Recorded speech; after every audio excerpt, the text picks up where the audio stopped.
দ্বিতীয়বারের মতো বাসর ঘরে সেজেগুজে বসে আছে সপ্তদশী কন্যা ইমা। এটা তার দ্বিতীয় বিয়ে। এবার কার সাথে তার বিয়ে হয়েছে সে এখনও জানে না, জানার প্রয়োজন বোধও করেনি। ডিভোর্সি হয়েও যে তার পুনরায় বিয়ে হবে সে তো এটা ভাবতেই পারেনি। বিয়ের সময় আশেপাশের মানুষের মুখে শুনেছিল কিসের নাকি এক সুদর্শন ছেলের সাথে তার বিয়ে হয়েছে। সে তো ভেবেছিল তার আবারও বিয়ে হলে কোনো এক বয়স্ক লোকের সাথে হবে হয়তো। কে জানে কোন বিপদে পড়ে এই সুদর্শন ছেলেটা তাকে বিয়ে করেছে। তবে বিয়ের সময় একটু ঝামেলা হওয়ার কথাও তার কানে এসেছিল। এ বাড়িতে আসার পর তাকে একটা মেয়ে এই রুমে একাকী বসিয়ে রেখে রুমের বড় আলো নিভিয়ে লাল রঙের একটা মৃদু আলো জ্বালিয়ে দিয়ে চলে গিয়েছিল। সে তখন থেকে প্রায় ঘণ্টাখানেক সময় পেরিয়ে গেছে, আর কেউ আসেনি। ইমা চুপচাপ বিছানাতে বসে নিজের অতীতের কথাই মনে করছিল। বাসর ঘরে বসে থেকে বাহিরে অনেকের কোলাহল শুনতে পাচ্ছে। ইমা বুঝতে পারছে না এত কোলাহল কেন। তবে তখনই রুমের দরজা খুলে ঝড়ের গতিতে একটা ছেলে রুমে প্রবেশ করে। ইমা আর চোখে ছেলেটার পরনের ড্রেস দেখে বুঝতে পারে হয়তো এই ছেলেটাই তার নতুন স্বামী। না, প্রথমবারের মতো ভুল আবার সে আর করবে না। তার লোকটাকে তার দিকে আসতে দেখেই সে তড়িঘড়ি করে নেমে পায়ে ধরে সালাম করতে যায়। তখনই গম্ভীর কণ্ঠে লোকটা বলে ওঠে, এ মেয়ে, সরো সামনে থেকে, কি করছো কি? হঠাৎ কথা শুনে ইমা চমকে ওঠে। ভয়ে ভয়ে বলেও, আপনারে সালাম করতে গেছিলাম, সরো এখান থেকে, দরকার নেই এসবের। ইমা উঠে দাঁড়িয়ে একটু পিছিয়ে যায়। তারপর ধীরে ধীরে নিজের পরনের শাড়িটা খুলে ফেলতে থাকে। শাড়িটাও বেশ পুরনো, তার মায়ের বিয়ের শাড়ি ছিল। তার প্রথম বিয়েতে আগের জামাই একটা শাড়ি দিয়েছিল, কিন্তু এবার তো কেউ দেয়নি। তাই তার মায়ের পুরনো শাড়ি পরেই তাকে বিয়েতে বসতে হয়েছে। ইমা শাড়ির আঁচল ফেলে যখনই কুচি খুলতে যাবে তখনই তার স্বামী চেঁচিয়ে ওঠে, এই মেয়ে, করছো কি? বিয়ে হতে না হতেই আমাকে সিডিউস করতে এসেছ, অসভ্য মেয়ে কোথাকার। শাড়ির কুচিতে ইমার হাত থমকে যায়। সিডিউস মানে সে জানে না, এই প্রথম এই শব্দটা শুনেছে। তবে তার আচরণে যে লোকটা বিরক্ত সেটা সে বুঝতে পেরেছে। ইমা মৃদু কণ্ঠে বলল, আপনি তো একটু পরে টাইনা খুলেই ফেলবেন, তাই শাড়িখানা যাতে না ছিঁড়া ফেলেন তাই আমিই খুলে দিতেছি। ইমার কথায় লোকটা অন্যদিকে ফিরে বলল, স্টপ ইট মেয়ে, তাড়াতাড়ি কাপড় পরো। আমার সামনে এসব অসভ্যতা আমি করতে আসলে একেবারে মেরে ফেলব। আমি তোমার মতো অসভ্য চরিত্রের নই। ইমা পুনরায় শাড়িটা গায়ে জড়িয়ে নিল। তারপর চুপচাপ সেখানেই দাঁড়িয়ে থাকে। মৃদু আলোয় দেখে লোকটা বিছানার একপাশে গিয়ে অন্যদিকে মুখ ঘুরিয়ে শুয়ে পড়েছে। ইমা কি করবে বুঝতে না পেরে চুপচাপ দাঁড়িয়েই থাকে। ওপাশে ফিরে রুদ্র বড় বড় নিঃশ্বাস ফেলতে থাকে। একটুর জন্যই কি সব কেলেঙ্কারি করতে যাচ্ছিল? মেয়েটাকে পাগল নাকি? নিজে থেকে তার সামনে নিজেকে উন্মুক্ত করতে যাচ্ছিল। যাক, সময় মতো থামাতে পেরেছে বলে রুদ্র এখন স্বস্তির নিঃশ্বাস ফেলে। মেয়েটার আর কোনো সাড়া শব্দ না পেয়ে রুদ্র পিছু ফিরে তাকিয়ে দেখে ইমা এখনও দাঁড়িয়েই রয়েছে। এটা দেখে রুদ্রর মেজাজ খারাপ হয়ে যায়। সাথে সাথে এক ধমক দিয়ে বলল, সমস্যা কি তোমার? এভাবে দাঁড়িয়ে আছো কেন? কি করুম এখন? মেয়েটার এমন কথার টোন শুনে রুদ্রর মাথা আরও খারাপ হয়ে যায়। রেগে উঠে বলে বসে, এ মেয়ে, ভালোভাবে কথা বলতে পারো না? আমার সামনে শুদ্ধভাবে কথা বলতে পারলে বলবে, নয়তো চুপ করে থাকবে। তোমার এসব গাইয়া কথা আমি শুনতে চাচ্ছি না। ইমা চুপচাপ দাঁড়িয়ে থাকে। এবার রুদ্র একটু শান্ত হয়ে বলল, এ মেয়ে, বসো এখানে, এভাবে খাম্বার মতো দাঁড়িয়ে থাকবেন আমার সামনে। ইমা শাড়ি দিয়ে নিজেকে ভালোভাবে পেঁচিয়ে নেয়। তারপর রুদ্রের কথা মতো চুপচাপ গিয়ে বিছানায় বসে পড়ে। রুদ্র খেকিয়ে উঠে বলল, এই, দূরে সরে বসো, একদম কাছে আসবে না। ইমা ভয় পেয়ে মাঝে অনেকটা দূরত্ব রেখে বিছানার এক প্রান্তে গিয়ে বসল। এবার রুদ্র একটা শ্বাস ফেলে বলল, নাম কি? ইমা। ফুল নেম বলো। মার্শিয়া সুলতানা ইমা। কোন ক্লাসে পড়ো? পড়ি না। কোন পর্যন্ত পড়েছ? এসএসসি দিছিলাম। রেজাল্ট? জানি না। আমাদের বিয়েটা কিভাবে হয়েছে জানো? ইমা মাথা নাড়ায়, সে জানে না। রুদ্র এবার শান্ত স্বরে বলল, শোনো, আমি আগেই ভালোভাবে জানিয়ে দিচ্ছি, আমি এই বিয়েটা করতে চাইনি। তোমার মতো এক ডিভোর্সি মেয়েকে তো আরও নয়, এক প্রকার বাধ্য হয়ে বিয়েটা করতে হয়েছে। সো আমার থেকে কোনো কিছুর আশা একদম করবে না তুমি, মনে থাকবে? ইমা মাথা নাড়াল। রুদ্র ধমকে বলল, মুখে বলো, মনে থাকবো। সরো এবার সামনে থেকে, আর ডিস্টার্ব করবে না আমায়। ইমা বিছানা থেকে উঠে দূরে গিয়ে দাঁড়িয়ে থাকে। তবে এবার রুদ্র আর কিছুই বলল না। চুপচাপ নিজের মতো শুয়ে পড়ে, ঘুমিয়ে পড়ে। ইমার দিকে আর তাকিয়েও দেখল না। ইমার দাঁড়িয়ে থাকতে কষ্ট লাগছিল। যখনই বুঝতে পারে রুদ্র ঘুমিয়ে গিয়েছে, সে গিয়ে চুপচাপ সামনে দেওয়াল ঘেঁষে বসে পড়ে। না জানি বিছানায় গেলে যদি বকাবকি শুরু করে দেয়, সেজন্য বাকি রাত সেখানেই বসে থেকে কাটিয়ে দেয়। সকালে ফোনের শব্দে রুদ্রর ঘুম ভেঙে যায়। ফোন রিসিভ করে কানে নিতেই বন্ধু সাজিদের কণ্ঠ শোনে। দোস্ত, তুই বিয়ে করে নিলি আর জানালিও না, এটা একদমই ঠিক করিসনি। গুম গুম কণ্ঠে রুদ্র বলে, কে বিয়ে করেছে? সাজিদের পাশে থাকা হিমেল বলল, কী রে বেটা, নিজে বিয়ে করে নিজেই ভুলে গেলি? বউরে কই রাখছিস তুই? রুদ্রর ঘুম হালকা হতে মনে পড়ে বিয়েটা তো তারই হয়েছে। মেয়েটার কথা মনে পড়তে লাফিয়ে উঠে বসে। আশেপাশে তাকিয়ে একসময় দেখতে পায় মেয়েটা বারান্দার সাথের দেওয়ালে হেলান দিয়ে ঘুমিয়ে রয়েছে। এটা দেখে বিরক্তিতে রুদ্রর ভ্রু কুঁচকে যায়। থাকুক এভাবে, ডাকবেই না মেয়েটাকে। একটু ভালোভাবে তাকিয়ে দেখে, না, মেয়েটা সুন্দরী আছে। রাতে তো হালকা আলোয় বোঝা যায়নি, এখন হঠাৎ দেখে অবাক হয়ে তাকিয়ে থাকে। তবে হঠাৎই মনে পড়ে মেয়েটা ডিভোর্সি। সে বুঝতে পারে না বাবা কেন এমন একটা মেয়ের সাথে তার বিয়ে দিল। নেহাত বিপদে পড়ে বিয়েটা করতে হয়েছে, নয়তো সে কখনোই রাজি হতো না। বন্ধুদের সাথে কথা বলে রুদ্র সোজা উঠে ওয়াশরুমে চলে যায়। ওয়াশরুম থেকে বের হতে রুমের দরজায় আওয়াজ আসে। রুদ্র আশেপাশে না তাকিয়ে সোজা গিয়ে দরজা খুলে দেয়। তার সাথে তার ছোট বোন মেহের হুড়মুড়িয়ে রুমে ঢুকে পড়ে। বিছানায় তাকিয়ে নতুন বউকে না দেখে অবাক হয়। ভাবি কোথায় ভাইয়া? ভাবি কথাটা শুনে রুদ্রের মেজাজ আরও খারাপ হয়ে যায়। খেকিয়ে উঠে বলল, খুঁজে নেই, আর একদম ভাবি ভাবি করবি না আমার সামনে, অসহ্যকর। এবার মেহের আর কিছুই বলে না। ভাইয়ের ধমকে মন খারাপ করে আশেপাশে তাকাতেই একপাশে ইমাকে বসে থাকতে দেখে। মেহের চমকে উঠে দ্রুত তার কাছে যায়। আপু, আপু উঠো। ভাবি বলে ডাকতে গিয়েও ভাইয়ের দিকে তাকিয়ে আপু বলেই ডাকতে থাকে। কয়েকবার ডাকার পর হঠাৎই ইমা দরপড়িয়ে উঠে বসে।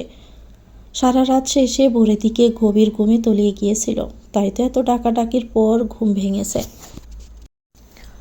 ইমা অল্প চোখ মেলে সামনে তাকিয়ে শুধু মেহেরকেই দেখতে পাই। ততক্ষণে রুদ্র রুম থেকে বিরক্তি নিয়ে বেরিয়ে গেছে। আপু, তুমি ঠিক আছো? ইমা অল্প মাথা নাড়ায় শুধু।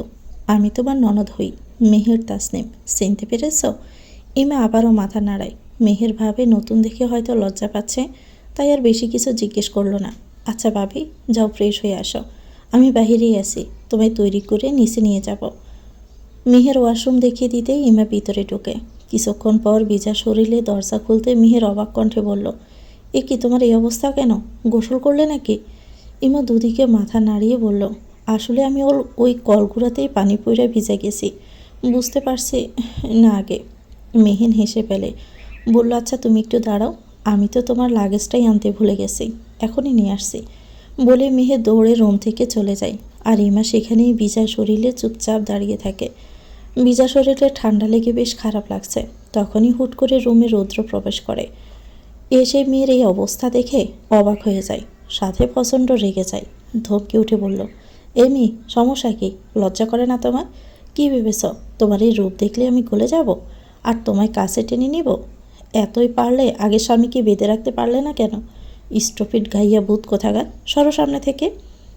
ইমে এত অপমানীয় চুপচাপ মাথা নিচু করে দাঁড়িয়ে থাকে, দু হাতে নিজের আগলে রাখে, কারণ ভিজে অবস্থায় এখন ঠান্ডা লাগছে। রুদ্র তাকে দেখে বিরক্তিকর দৃষ্টি নিক্ষেপ করে রুম থেকে বেরিয়ে যায়। সে এসেছিল নিজের ফোনটা নেওয়ার জন্যই। ফোন নিয়ে সোজা রুম থেকে বেরিয়ে যায়। রুদ্র চলে যেতে মেহের লাগেজ নিয়ে রুমে চলে আসে। লাগেজে ইমার কোনো ভালো ড্রেসও নেই, দুটো থ্রি পিস আছে শুধু, তাও বিভিন্ন জায়গায় সেলাই করা। সেখান থেকে একটা নিয়েই ইমা পরে আসে। থ্রি পিসের হাতা ছোট হওয়ায় তার হাতে থাকা কিছু কালচে দাগ মেহেরের চোখে পড়ে। সে এগিয়ে এসে সেখানে আঙুল ছুঁয়ে বলল, ব্যথা পেয়েছো কীভাবে? ইস, কালচে দাগ হয়ে গেছে। ইমা দ্রুত নিজেকে ডেকে নিতে চায়। মূলত দাগগুলো সে কাউকে দেখাতে চায়নি, অন্যমনস্ক থাকায় মেহেরের চোখে পড়েছে। ওর কৌতূহল দৃষ্টি দেখে ইমা মৃদুস্বরে বলল, পড়ে গেছিলাম, এখন ব্যথা নাই। মেহের একটু কাছুমাছু করে বলল, তুমি কি একটু সুন্দর করে কথা বলতে পারবে না? মা এমন কথা শুনলে রেগে যাবে। ইমা মাথা নিচু করে বলল, চেষ্টা করব। মেহের খুশি হয়ে যায়। তারপর ইমা ওড়নাটা ভালোভাবে মাথায় দিয়ে ঢেকে মেহেরের সাথে নিচে নেমে আসে। সকাল প্রায় 8টা। সবাই ব্রেকফাস্টের জন্য বসে আছে। ইমাকে আসতে দেখে তার শাশুড়ি মুখ বাঁকিয়ে বলল, বাহ, এতক্ষণে নতুন বউয়ের আসার সময় হলো বুঝি। ইমা ওনাকে সালাম দিয়ে মাথা নিচু করে দাঁড়িয়ে থাকে। আসলে তাদের বিয়েতে শাশুড়িরও কোনো মত ছিল না। সবার মতে জোর করে শ্বশুর বিয়ে করে এনেছে। ওই লোকটাই বোধহয় একটু আদর করে তাকে। মিহির মেয়েটাও ভালোই আছে, এখনও তার সাথে খারাপ ব্যবহার করেনি। খাবার টেবিলে রুদ্র উপস্থিত ছিল, তবে তার সম্পূর্ণ মনোযোগ মোবাইলের মাঝে। আশেপাশে কারো দিকে তাকিয়ে দেখছে না। ঠিক তখনই তার শ্বশুর এসে সেখানে উপস্থিত হয়। সাথে সাথে রুদ্র হাতের ফোন পাশে রেখে দেয়। দেখে মনে হচ্ছে বাবাকে ভয় পায় হয়তো। ইমার শ্বশুর রিয়াজুল হক একজন সরকারি চাকরিজীবী, কিছুটা রাগী স্বভাবের মানুষ, তাই হয়তো সবাই ওনাকে ভয় পায়। কারণ শাশুড়িকেও শান্তভাবেই বসে থাকতে দেখে, অথচ একটু আগেও তিনি রাগে বিরক্তিতে বিড়বিড় করছিলেন। তার শাশুড়ি সামিনা বেগম একজন গৃহিণী, ওনাদের 2 সন্তান। একমাত্র ছেলে মানে ইমার স্বামী আহানাব শাহরিয়ার রুদ্র এখনও পড়াশোনা করছে, বর্তমানে ভার্সিটির 3য় বর্ষে পড়ছে। আর একমাত্র মেয়ে মেহের তাসনিম এবার এসএসসি দিয়েছে মাত্র। রিয়াজুল হক ব্রেকফাস্টের জন্য এসে ইমাকে দাঁড়িয়ে থাকতে দেখে বললেন, ইমা, তুমি দাঁড়িয়ে আছো কেন? বসো এখানে, বলে ইমাকে নিজের পাশের চেয়ারে বসান। এতক্ষণ যে সে দাঁড়িয়েছিল এটা কারো চোখেই পড়ল না। মেহের তো মায়ের ভয়ে কিছুই বলতে পারেনি। এমনিতে মা এ বউ নিয়ে সন্তুষ্ট নন, সে কিছু বলতে নিলে উল্টো বাজে বকা খেত। রিয়াজুল হক খাবারের জন্য বসতেই মেয়েট এসে সবাইকে খাবার সার্ভ করে দেয়। ইমা লজ্জায় নাকি অন্য কারণে খেতে পারছে না, তবে প্রচণ্ড ক্ষুধে পেটে তার। গতরাতে তাকে কেউ খেতে দেয়নি। গতদিন সকালে একটু পান্তা ভাত খেয়েছিল, এত পর থেকে না খেয়েছিল। সারাদিন পর এখন একটু খাবারের মুখ দেখল। ইমা, খাচ্ছ না কেন? খাবার ঠান্ডা হয়ে যাবে তো। শ্বশুরের কথা ইমা চমকে উঠে বলল, খাচ্ছি। রুদ্র একটু মাথা তুলে একবার তাকিয়ে পুনরায় চোখ উল্টে নিজের খাবারে মনোনিবেশ করে। খাওয়ার এক পর্যায়ে রিয়াজুল হক বলল, রুদ্র, ইমাকে আজ শপিংয়ে নিয়ে যাবে, ওর যা যা দরকার সব কিনে দিবে। ইমা সংকোচ নিয়ে বসে, বুঝতে পারে তার জামা কাপড়ের করুণ অবস্থা নিশ্চয়ই ওনার চোখে পড়েছে, তাই হয়তো এমন কথা বলেছে। দুঃখিত, আমি পারবো না, আমার ইম্পর্ট্যান্ট ক্লাস আছে, ড্রাইভারকে দিয়ে পাঠিয়ে দাও, বলেই খাবার রেখে উঠে পড়ে। রুদ্রের এমন দায় ছাড়া ভাব দেখে বাবা প্রচণ্ড রেগে যান। তোমার সাহস হলো কি করে আমার উপর কথা বলার? আমি যা বলেছি তুমি তাই করবে। এবার রুদ্র রেগে উত্তর দিল, তোমার কথাই গাইয়া মেয়েকে আমি বিয়ে করেছি বলে বাকি সব কথাও শুনতে হবে নাকি? আমি পারবো না। আর আম্মু, আমি আমার ফ্ল্যাটে চলে যাচ্ছি, আর আসবো না, বলেই উঠে চলে যায়। সামিনা বেগম ছেলের পেছন পেছন গিয়ে অনেকবার ডাকাডাকি করলেও সে শুনে না। সে আর পেছনে না তাকিয়ে সোজা নিজের বাইক নিয়ে চলে যায়। এতে সামিনা বেগম অনেক বেশি কষ্ট পান। তিনি স্বামীর সামনে এসে বলেন, কি শুরু করেছো তুমি? আমাদের কথার কি কোনো দাম নেই তোমার কাছে? ছেলেটাকে একটু শান্তি তো খেতেও দিলে না, কি চাচ্ছ কি তুমি? রিয়াজুল হক কোনো উত্তর দিল না। ওনার কথাকে অগ্রাহ্য করায় তিনি এমার দিকে রাগে দৃষ্টি নিয়ে চলে যান। মেহেরও মাকে মানাতে মায়ের পিছু পিছু যায়। এদিকে খাবারের প্লেটে ইমার হাত থমকে গেছে, খাবার আর গলা দিয়ে নামছে না তার। রিয়াজুল হক ওর মাথায় হাত দিয়ে বলল, কষ্ট পেও না মা, আমি তো আছি তোমার সাথে, অনেক তো কষ্ট করেছ, আর একটু করো, তোমায় পড়াশোনা করাবো আমি, দেখবে ততদিনে সব ঠিক হয়ে যাবে, তারপর তুমি যা সিদ্ধান্ত নিবে তাই হবে। ইমা মৃদু কণ্ঠে বলল, আমায় কেন নিয়ে আসলেন আঙ্কেল? আমি তো ওখানেই ভালো ছিলাম, শুধু শুধু এনে আপনার সংসারে অশান্তি সৃষ্টি করছেন। তাহলে শান্তি আনার দায়িত্বটা নিয়ে নাও। তোমার শাশুড়ি এমনিতেই অনেক ভালো, ওকে না জানিয়ে ছেলের বিয়ে দিয়েছি বলে এভাবে রেগে আছে। একমাত্র ছেলে তো, একটু ভালোভাবে চললেই সামিনা তোমায় মেনে নেবে। ইমা শুধু হালকা মাথা নাড়ালো, তবে তার ভবিষ্যতের তো কোনো নিশ্চয়তা নেই। তার মতো ডিভোর্সি মেয়েকে কোনো ভালো পরিবার কি মেনে নেবে? তাকে যে তারা মাথা গোজার মতো ঠাঁই দিয়েছে, এটাই তো অনেক। অন্তত আঘাত তো আর কেউ করছে না, এটাই তো তার কাছে অনেক কিছু। রুদ্র বাইক নিয়ে ক্যাম্পাসে ঢোকা মাত্রই বন্ধুরা এসে হাজির হয়। বলতে বলতে হিমেল আর সাজিদ, ভার্সিটি শুরু থেকে তারা ওর বেস্ট ফ্রেন্ড। রুদ্রের এই ফ্রেন্ড গ্রুপে মেয়েরাও আছে, তার মধ্যে একজন হচ্ছে লিলি, যে চরম লেভেলের বেহায়া। যদিও রুদ্র সরাসরি তাকে বেহায়া নামে সম্বোধন করে, তবুও এই মেয়ে তার সাথেই চিপকে থাকে। এসবের পরেও তাদের বন্ধুত্বে এখনও কোনো সমস্যা হয়নি, কারণ একসাথে থাকতে থাকতেই সবার মাঝে একটা বন্ডিং সৃষ্টি হয়ে গিয়েছে। রুদ্র জানে লিলি তাকে পছন্দ করে, তবে তার মাঝে লিলির জন্য কোনো ফিলিংস নেই। সে আছে শুধু নিজের মতো পড়াশোনা, ছোটোখাটো ট্যুর এসব নিয়েই। তাদের গ্রুপে মেয়ে বলতে লিলি, সিয়া আর মুনা। ভার্সিটি শুরুর সময় থেকেই টুকটাক কথা বলতে বলতে তাদের মধ্যে ফ্রেন্ডশিপ হয়ে গেছে। তাই পড়াশোনা হোক আর ট্যুর, সবাই একসাথেই থাকে। মেয়েরা এখনও বোধহয় ভার্সিটিতে আসেনি, তবে তারা ছেলেরা আরও আগেই এসে উপস্থিত। রুদ্রকে আসতে দেখে হিমেল আর সাজিদ কাছে আসে। দোস্ত, বিয়ে করে নিলি? আর আমাদের দাওয়াতও দিলি না। আমার বিয়ের কথা তোদেরকে কে বলেছে? সাজিদ বলে, কি ভেবেছিস লুকিয়ে বিয়ে করবি আর আমরা জানতেও পারবো না? মেহের নতুন ভাবি পেয়ে খুশিতে ফস্টে দিয়েছিল, সেখান থেকে জেনেছি। রুদ্র এতক্ষণে বুঝে বন্ধুরা কোথা থেকে খবর পেয়েছে, কারণ বাবা মায়ের থেকে তাদের জানার কোনো সম্ভাবনা নেই। বাবাকে তারাও বেশ ভয় পায়, আর মায়ের তো মন খারাপ, কাউকে জানানোর মোড নেই। মাঝে থেকে মেহের ফাঁসিয়ে দিল, ভেবেছিল কাউকে জানাবে না বিয়ের কথাটা, সেই তো জেনেই গেল এখন। রুদ্র রাগ উঠে যায়, সাথে সাথে মেহেরকে ফোন দেয়। ফোন রিসিভ হতে চেঁচিয়ে বলল, মেরে হাড় গোড় ভেঙে ফেলবো বেয়াদব মেয়ে। এজন্য তোকে ফোন কিনে দেওয়া হয়েছে? এখনই পোস্ট ডিলিট না করলে বাসায় এসে পিটিয়ে যাব বলে দিচ্ছি। ওপাশ থেকে কোনো কথা না শুনে রুদ্রের আরও মেজাজ খারাপ হয়ে যায়। রেগে আরও কিছু বলতে যাবে, তখনই মেহের কথা বলে, হ্যাঁ ভাইয়া বলো। বলো মানে? এতক্ষণ কি বলেছি শুনিসনি? আবার রিপিট করতে হবে এখন? মেহের বরকে যায়, ভাইয়া এভাবে কথা বলছে কেন?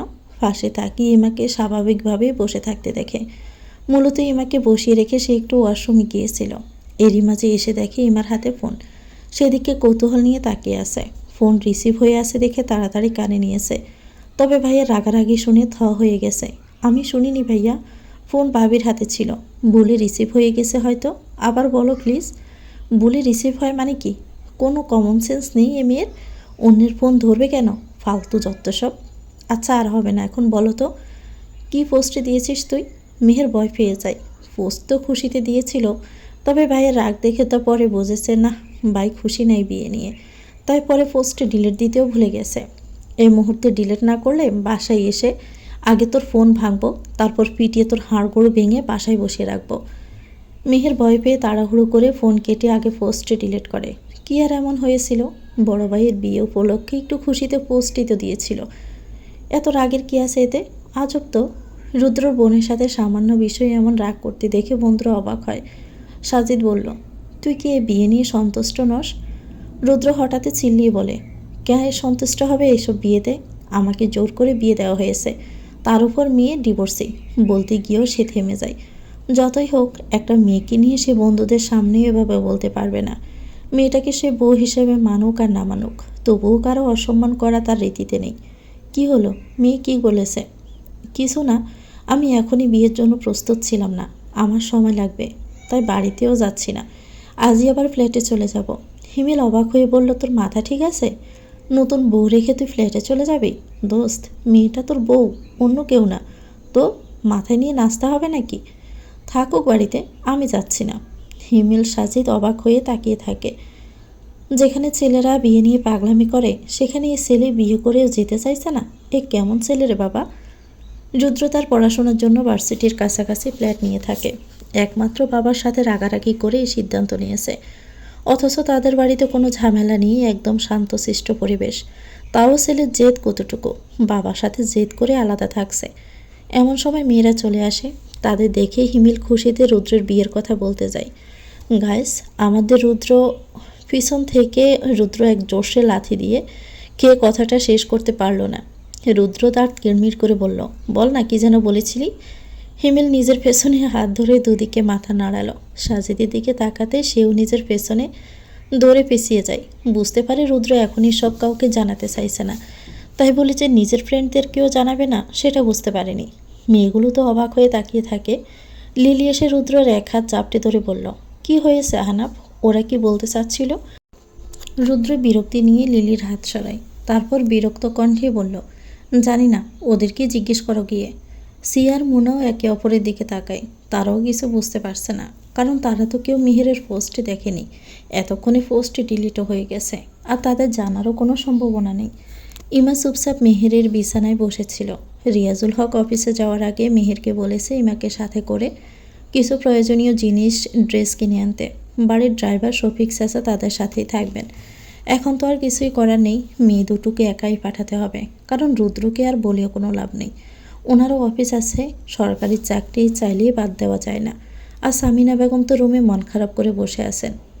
তিনি চেয়েছিলেন একমাত্র ছেলের জন্য নিজে পছন্দ করে বিয়ে করাবেন, সেটা তো হতে দিল না, দিল ডিভোর্সে এক মেয়ের সাথে বিয়ে। এজন্যই ইমাকে তিনি একদমই সহ্য করতে পারছেন না। ইমাকে বসিয়ে রেখে মেয়ের ওয়াশরুমে গিয়েছিল, তখনই তার ফোন আসতে ইমা ভাইয়া নামে সেভ দেখে ফোনটা হাতে নিয়েছিল, তবে বলি সেটা টাচ লেগে রিসিভ হয়ে যায়। ফোনের সাউন্ড বেশি হওয়ায় সে সবই শুনতে পেরেছে, তবুও কিছুই বলেনি। তারপর মেহের এসে কথা বলে। কথা শেষ করে মেহের ইমাকে বলল, সরি ভাবি, আমারই ভুল হয়েছে। আসলে আমি তোমাদের বিয়ে নিয়ে ফেসবুকে পোস্টে দিয়ে ফেলেছিলাম, এজন্যই ভাইয়া রাগ করেছে। ইমা মাথা নাড়িয়ে মৃদুস্বরে বলল, সমস্যা নেই, আমারও তোমার ফোন ধরাটা উচিত হয়নি। মেহের অবাক হয়ে বলল, তুমি তো সুন্দর করে কথা বলতেই পারো, এভাবে বলো না কেন? ইমা একটু হেসে বলল, গ্রামের মানুষ তো, শুদ্ধ কথাও তাদের গায়ে লাগে। আমার স্বামী, মানে আমার আগের স্বামী, এভাবে কথা বলার জন্য একদিন মেরেছিল। কী বলছো? এসব কারণেও কেউ কাউকে মারে? আসলে রেগেছিল প্রচুর, আমি বুঝি নাই তখন, তাই আর কি। এই কেমন আজব মানুষ। ভালোই হয়েছে ডিভোর্স হয়ে গেছে। ইমা শুধু হাসে। সে তো পড়াশোনা করেছে, ভদ্রতা বিষয়টা ভালোই বোঝে, তবে তার আগের স্বামী বুঝতো না, একটু ভুল হলেই মারধর করত। বিয়েটাও তো করতে চায়নি তাকে, নিজের দোষে বাধ্য হয়ে করেছে। লোভ তো ছিল তার শরীরের উপর, সেটা পাওয়া শেষে তার মূল্য শেষ হয়ে গিয়েছিল। তারপর ছিল শুধু অত্যাচার। এরই মাঝে একটু ঠাঁই পাওয়ার জন্য সে মাঠেই কামড়ে পড়েছিল, সেটাও হলো না, তাকে ডিভোর্স দিয়ে শাশুড়ির বাড়ি পাঠিয়েই দিল। আর সেখানে আরেক দফা অত্যাচার। ইমার ভিতর থেকে দীর্ঘশ্বাস বেরিয়ে আসে। মেহের অবাক হয়ে ইমার দিকে তাকিয়েছিল। তার বয়সেই তো, অথচ জীবনের অনেকটা অংশ সে পার করে এসেছে। আর সেই হচ্ছে বাবা মায়ের একমাত্র আদরের দুলালি। ইমার কথা শোনার পর মেহেরের অনেক খারাপ লাগে। সে নিজ ভাইয়ের হঠাৎ বিয়ে নিয়ে খুশি হতে পারছিল না। একমাত্র ভাইয়ের বিয়ে নিয়ে অনেক চিন্তাভাবনা ছিল তার, অথচ বাবার একটা সিদ্ধান্ত সব পানিতে ভাসিয়ে দিয়েছে। বাহির থেকে মায়ের ডাকে মেহেরের হুঁশ ফিরে। সে ইমাকে বসিয়ে রেখে মায়ের কাছে যায়। হ্যাঁ আম্মু বলো। ওই মেয়ে কোথায়? ঘরে বসে আরাম করছে নাকি? রান্না করবে কে? এজন্যই বাড়িতে বসিয়ে রেখেছে নাকি? মেহের অবাক হয়ে বলল, এভাবে কথা বলছো কেন? তুমি তো এমন না আম্মু, বাড়িতে মেয়েড আছে তো, আর রান্না তো তুমিই করো, এখন ভাবির কথা কেন বলছো? মেয়ের কথায় সামিনা বেগম আরও বেশি ক্ষেপে যান। চিল্লিয়ে বলে, বাহ, আমার মেয়ে হয়ে বাহিরের একটা মেয়ের হয়ে কথা বলছিস? বাড়ির বউ হয়ে এসেছে আর বাড়ির কাজ করবে না, তা কেমন করে হবে? আদৌ বাড়ির কাজ পারে নাকি? নয়তো আগের ঘরে ডিভোর্স হবে কেন? রুমের ভিতর থেকে ইমা সব কথাই শুনতে পায়। এসব নিয়ে তার কোনো মাথা ব্যথা নেই, এসব কথা শুনে শুনে তার অভ্যেস আছে। তাই সে নিঃশব্দে মেহেরের রুম থেকে বের হয়ে আসে, সোজা সামিনা বেগমের কাছে এসে বলল, কি করতে হবে বলে দেন, আমি করে দিব। বলে দিতে হবে মানে কি? দুপুর হয়ে যাচ্ছে, রান্না করতে হবে না? মেয়ে মানুষ হয়ে কখন কি করতে হয় জানো না? ইমা মাথা নিচু করে বলল, কি রান্না করব বলে দেন। সামিনা বেগম একে একে কয়েক পদের কথা বলেন। এত পদের কথা শুনে মেহের বলে, এত পদ কে খাবে? 2-3টা বললেই তো হয়। তোর কথা চলবো নাকি আমি? ছেলে আমার না খেয়ে চলে গিয়েছে আজ, আমি ওর ফ্ল্যাটে খাবার নিয়ে যাব, খাবার ভালো না হলে খবর আছে। ইমা নিঃশব্দে রান্নাঘরের দিকে এগিয়ে যায়। সকালে মেহের তাকে সবগুলো রুম দেখিয়েছে। রান্নাঘরে গিয়ে দুজন মেয়েটকে দেখে সে, তাদের পরনে তার থেকেও ভালো পোশাক, যেন ইমা নিজেই এই বাড়ির মেট আর ওরা বাড়ির সদস্য। মেয়ের দুজন তার দিকে তাকিয়ে একে অপরের সাথে পিস করছে। এদের একজন বাড়ির রান্নায় সামিনা বেগমকে সাহায্য করে, আরেকজন ঘরদোর পরিষ্কার করেন।